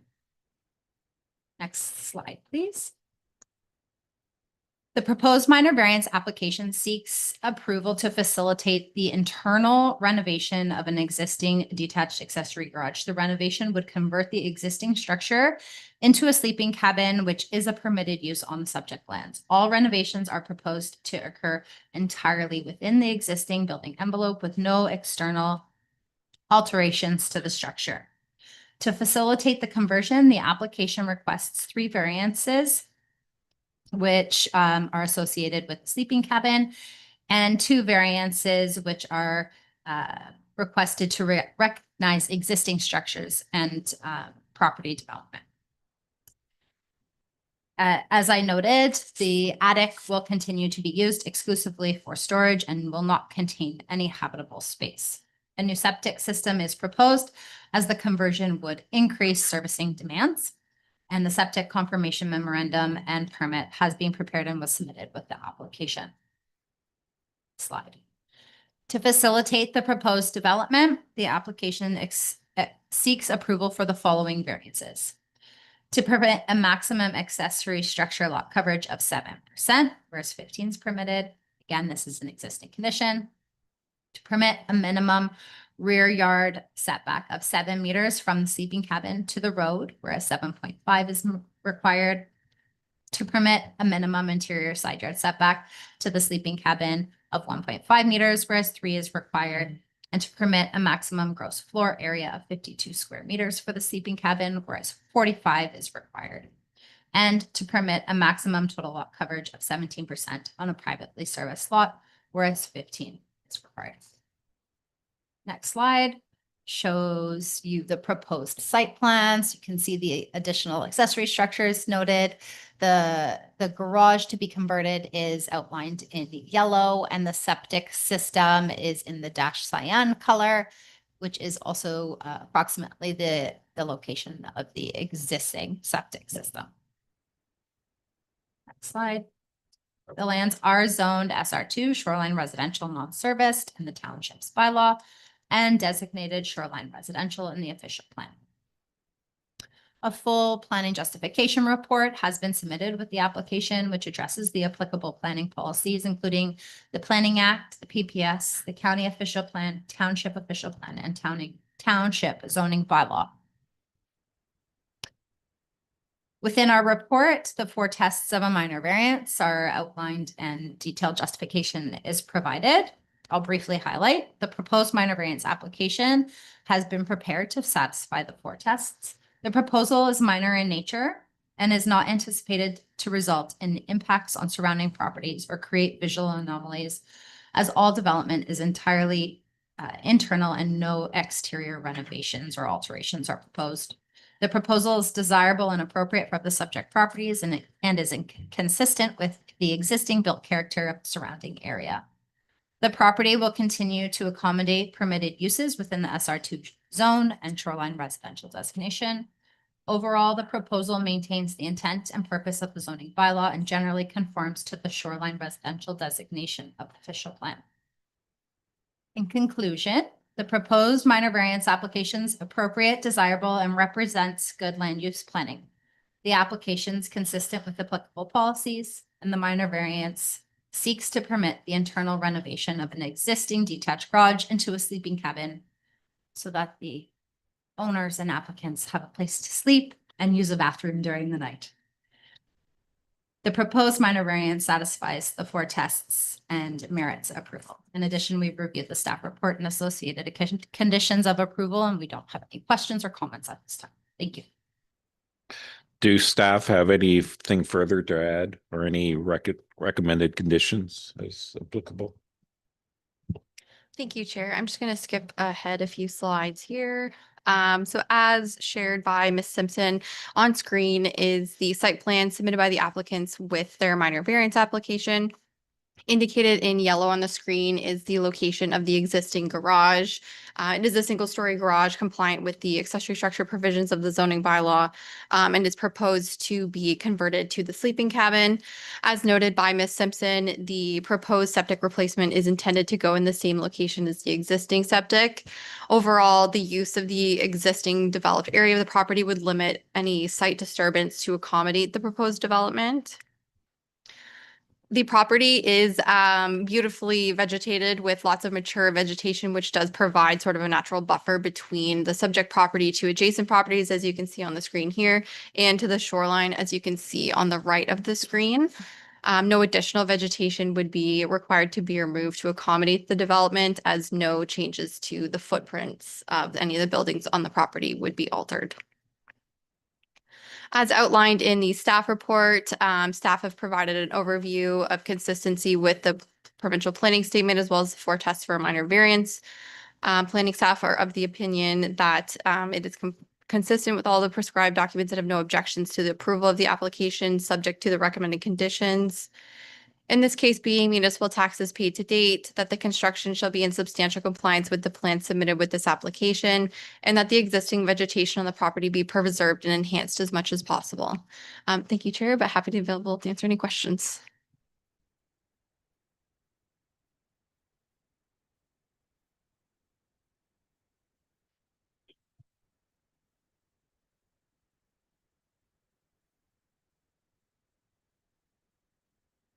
Or no further questions or comments? I declare this public.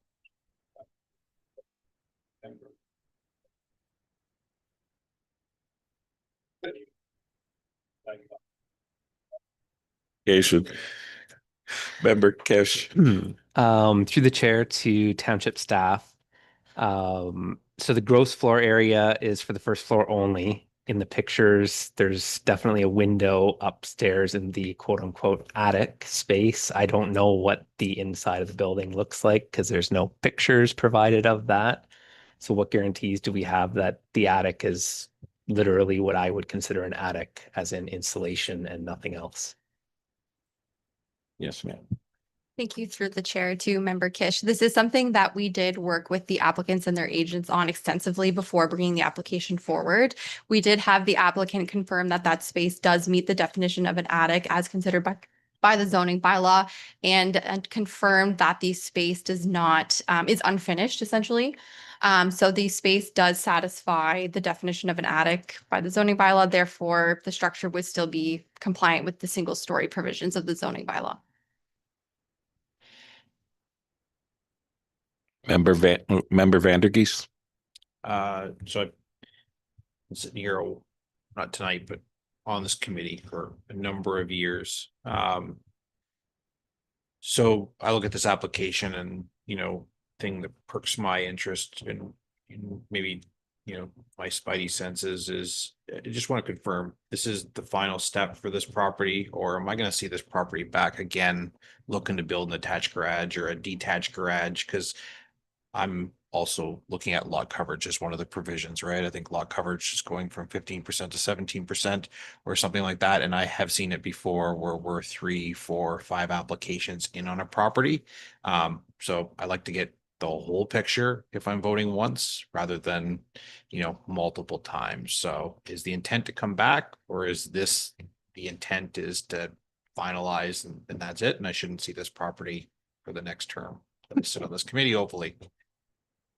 Through the chair. My understanding is this is the only ask. I can't guarantee if they sell the property and the next person comes along and wants to do something else.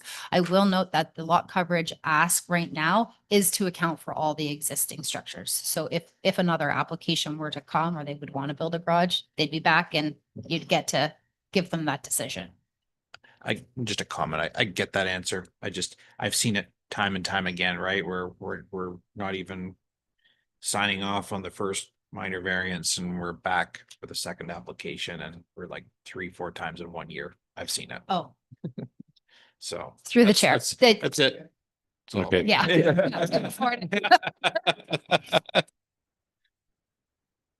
Okay. No problems. All right. Do we have a motion? Motion COA 2026-005, moved by member Kish, seconded by member, what the heck is that? Regulink. That staff report D 26-004 be received, and further that the minor variance application A-25-25 be approved, subject to the conditions included as attachment 4 to staff report D 26-004. All in favor? Motion carried. I declare this hearing closed for this application. Free to stay or move on as we move to the next.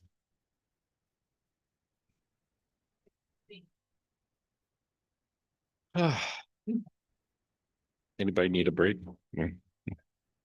Okay, moving on to agenda item E5, application for a minor variance A-01-26. Would township staff introduce the application and report on any written response to the notice circulated? Thank you, Chair. So our last application on the agenda this evening is for a minor variance application affecting the lands recognized as 1995 Woods Bay Road. The subject property is currently zoned Shoreline Residential 2 and is developed with an existing single detached dwelling and private detached garage.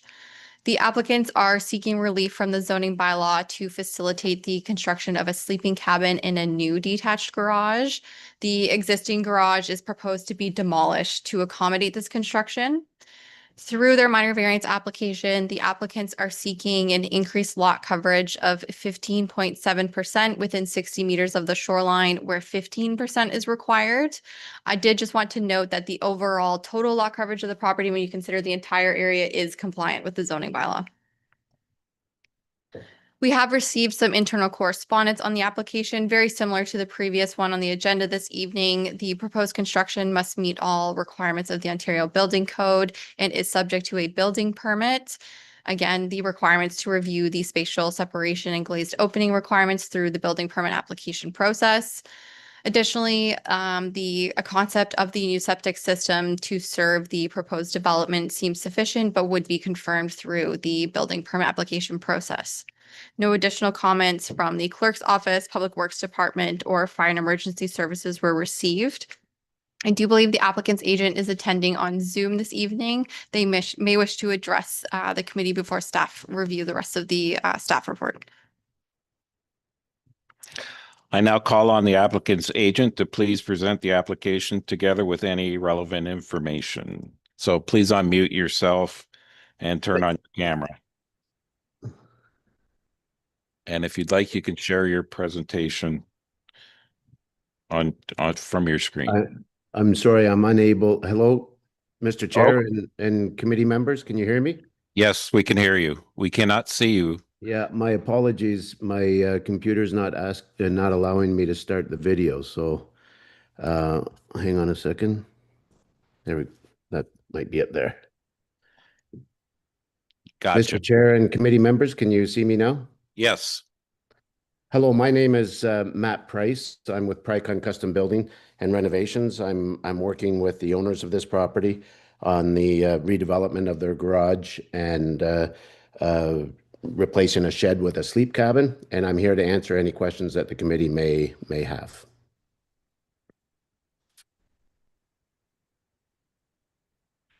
Thank you. Do township staff have anything further to add to the materials and information? I guess that wasn't presented, or any recommended conditions as applicable. Thank you, Chair. So I can go over the items addressed in the staff report included as tonight's agenda.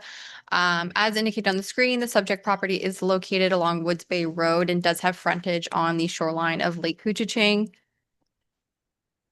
As discussed, the subject property is developed with an existing single detached dwelling and detached accessory garage that is proposed to be demolished to accommodate the proposed new garage and sleeping cabin in the same relative location. This is depicted on the site plan provided by the applicants with their minor variance application. The structure to the front would be the proposed sleeping cabin. The structure to the rear would be the replacement garage. These structures maintain over a 40-meter setback from the shoreline to their location on the subject property. Planning staff have included site photos of the subject property just to provide some additional context. The property is really well vegetated. This is the location of the existing garage that would be proposed to be demolished with the same general footprint used for the location of the sleeping cabin and new garage. The vegetation on the property does provide a good buffer between the shoreline and abutting properties to the location of the proposed structures. As outlined in the staff report, staff are of the opinion that the application complies or is consistent with the PPS and meets the 4 tests for a minor variance. For those reasons, staff do not object to the approval of the application, subject to the recommended conditions, those being municipal taxes paid to date, that the construction be in compliance with the plan submitted with this application, and that the existing vegetation on the property be preserved and enhanced as much as possible. Thank you, Chair. Do we have anybody on Zoom?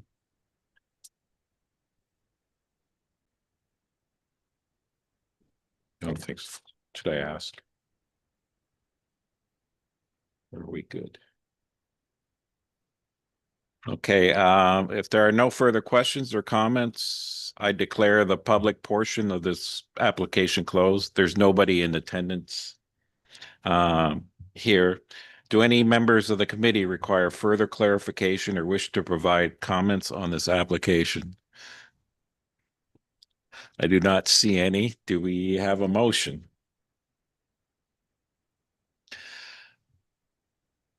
Oh, there's that name again. Motion COA 2026-006, moved by member Regilink, seconded by member Hawkins, that staff report D26-005 be received and that the minor application A-01-26 be approved, subject to the conditions included as attachment 4 to staff report D26-005. Got all yeses across. Motion is passed. The hearing for this application is now closed. All right, so we'll move on to, I guess, no reports from officials. Thank you, Mr. Chair and committee members. Okay, do we have a motion for adjournment? Motion COA 2025-007, moved by member Hawkins, seconded by member Vandergeest, that the Committee of Adjustment be adjourned at 8:29 PM on Tuesday, February 17th, 2026. Motion passed.